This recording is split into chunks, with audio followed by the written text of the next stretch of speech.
আসসালামু আলাইকুম। দ্বাদশ নির্বাচনে ফেসবুকে বট দিয়ে অপপ্রচার চালিয়েছে আওয়ামী লীগ। দ্বাদশ জাতীয় সংসদ নির্বাচনকে ঘিরে আওয়ামী লীগ গণমাধ্যম ও বিরোধী দলের ফেসবুক পেজে সংঘবদ্ধভাবে অপপ্রচার চালিয়েছে। এ কাজে তারা বট বিশেষ সফটওয়্যার নেটওয়ার্ক ব্যবহার করেছে। গবেষণাকারী প্রতিষ্ঠান ডিজিটালি রাইটের তথ্য যাচাইয়ের উদ্যোগে ডিসমি ল্যাব প্রায় 1339টি ভুয়া ফেসবুক অ্যাকাউন্টের একটি নেটওয়ার্কের সন্ধান পেয়েছে। এ সংক্রান্ত একটি গবেষণা প্রতিবেদন আজ বৃহস্পতিবার প্রকাশ করেছে ডিজনি ল্যাব। গবেষণায় দেখা গেছে ভুয়া ফেসবুক প্রোফাইলগুলো থেকে আওয়ামী লীগের পক্ষে 197টি পোস্টে সমন্বিতভাবে 21,000-এর বেশি মন্তব্য করা হয়েছে। আর বিভিন্ন পোস্টে একই মন্তব্য বিভিন্ন প্রোফাইল থেকে পোস্ট করা হয়েছে। ডিজনি ল্যাব বলছে বট অ্যাকাউন্ট ও এর করা মন্তব্যের সংখ্যা আরো বেশি হতে পারে, কারণ এই গবেষণা করা হয়েছে মোট 197টি পোস্টে পাওয়া তথ্যের ভিত্তিতে।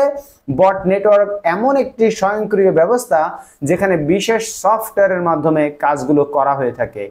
প্রতিবেদনে বলা হয়, বিডি নিউজের ওয়েবসাইটে ফেসবুক পেজে গত 21শে জুন কালার প্রিন্টারে ছাপানো প্রতিটি পৃষ্ঠায় থাকে অদৃশ্য কোড।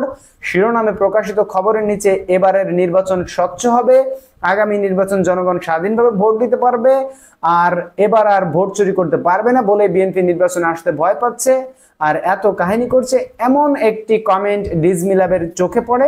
নির্বাচনের প্রায় 6 মাস পরে এসে এমন মন্তব্য কেন, বিষয়টি যাচাই করতে গিয়ে দেখা যায় ব্যবহারকারীরা বিএনপির সমালোচনা, দ্বাদশ জাতীয় সংসদ নির্বাচন সফল ও সুষ্ঠুভাবে হওয়ার আশাবাদ, ক্ষমতাসীন সরকারের অধীনে নির্বাচনের আয়োজনের দাবি সহ নানা রাজনৈতিক বিষয় নিয়ে একের পর এক মন্তব্য করে যাচ্ছেন। কিন্তু নির্বাচন অনুষ্ঠিত হওয়ার এতদিন পরে কেউ এমন মন্তব্য কেন করবেন, তাও আবার সম্পূর্ণ অরাজনৈতিক একটি খবরে?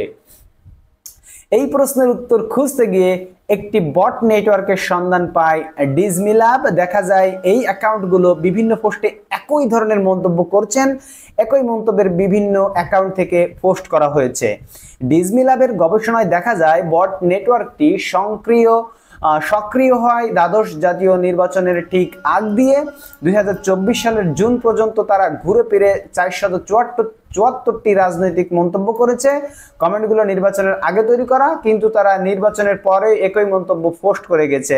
তারা লক্ষ্যবস্তু বানিয়েছে দেশের প্রতিষ্ঠিত গণমাধ্যম এবং বিএনপির সঙ্গে সংশ্লিষ্ট ফেসবুক পেজগুলোকে।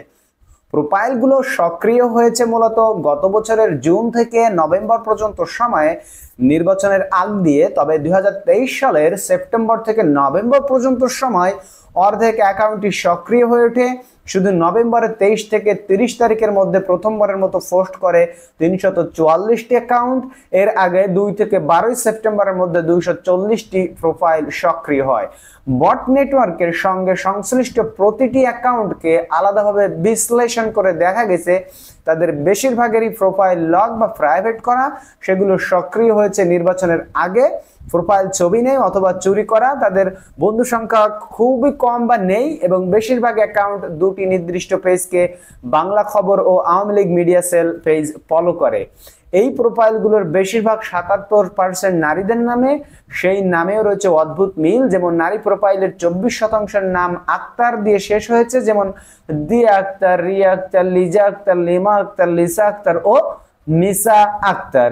এই নামগুলো দিয়ে আসলে বট প্রোফাইলগুলো ক্রিয়েট করা হয়েছিল। পুরুষদের প্রোফাইলগুলোতে একটি বড় অংশে 16% শেষ নাম হিসেবে ব্যবহার হয়েছে আহমেদ, যেমন নাইম আহমেদ, নাদিম আহমেদ, কামিল আহমেদ, মাইন আহমেদ ও সামির আহমেদ ইত্যাদি। যে অভিন্ন বৈশিষ্ট্য নারী পুরুষ দুই ধরনের অ্যাকাউন্টে দেখা গেছে সেটি হলো 90% নামই দুই শব্দের। কোথাও কোথাও বেশি কষ্ট না করে একটি নামকেই ভেঙে দুই শব্দ করা হয়েছে, যেমন রি ফা, মি না, লি যা, জু থি, লাম ইয়া, মুন্না হে, হো হে, জোশ না ইত্যাদি। দেখা গেছে 247টি প্রোফাইল লকড অবস্থায় ছিল। বাকি 1122টি অ্যাকাউন্টের মধ্যে 70%-এর ক্ষেত্রে প্রোফাইল ছবি ইন্টারনেটের অন্য কোনো জায়গা থেকে সংগ্রহ করা, অর্থাৎ ছবিগুলো অন্যের, কোথাও কোথাও একই ছবি বিভিন্ন প্রোফাইলে ব্যবহার করা হয়েছে। যেমন ইন্টারনেটে অন্য কোথাও পাওয়া যায়নি এমন একটি প্রোফাইল ছবি ব্যবহার হতে দেখা গেছে। ফাহাদ ইসলাম, রাজীব আহমেদ, মামুন আহমেদ, আহমেদ তাহসিন, রিয়াদ খান, তানজিম আহমেদ, জাহাঙ্গীর আলম ও আবিয়ান ইসলাম সহ মোট 8টি অ্যাকাউন্টে সবগুলো প্রোফাইলে ছবিটি আপলোড করা হয়েছে একই দিনে 2023 সালের 30শে নভেম্বর দুঃখিত। এবং আরো 19টি প্রোফাইলের ছবির ক্ষেত্রে দেখা গেছে যে সেগুলো ইন্টারনেটে পাওয়া যায় না, কিন্তু একাধিক প্রোফাইলে ব্যবহার হচ্ছে। মোট 111টি অ্যাকাউন্ট ও 20টি প্রোফাইলের ছবি ব্যবহার করা হয়েছে, সেগুলো ইন্টারনেটে সার্চ দিয়ে অন্য কোথাও পাওয়া যায়নি। নারীদের নামে খোলা অ্যাকাউন্টের ক্ষেত্রেও একই প্রোফাইল ভিন্ন ভিন্ন অ্যাকাউন্টে ব্যবহার করা হয়েছে, এমনটি খবর প্রকাশ করেছে বাংলাদেশের অন্যতম স্বনামধন্য পত্রিকা ডেইলি সমকালের বরাত দিয়ে আমি আপনাদেরকে খবরটি জানাচ্ছি। খবরটি অথেন্টিক এবং রিয়েল খবর। বন্ধুরা, প্রতিটি মুহূর্তে অথেন্টিক এবং রিয়েল খবর পেতে আমাদের চ্যানেলের সাথেই থাকুন, আমাদের চ্যানেলটিকে সাবস্ক্রাইব করে রাখুন, আমাদের ফেসবুক পেজ থেকে ফলো করে রাখুন এবং ভিডিওতে একটি লাইক দিতে ভুলবেন না। দেখা হবে পরবর্তী ভিডিওতে অন্য কোনো খবর নিয়ে। সে পর্যন্ত সকলেই ভালো থাকবেন। আল্লাহর রহমতে। আল্লাহ হাফেজ।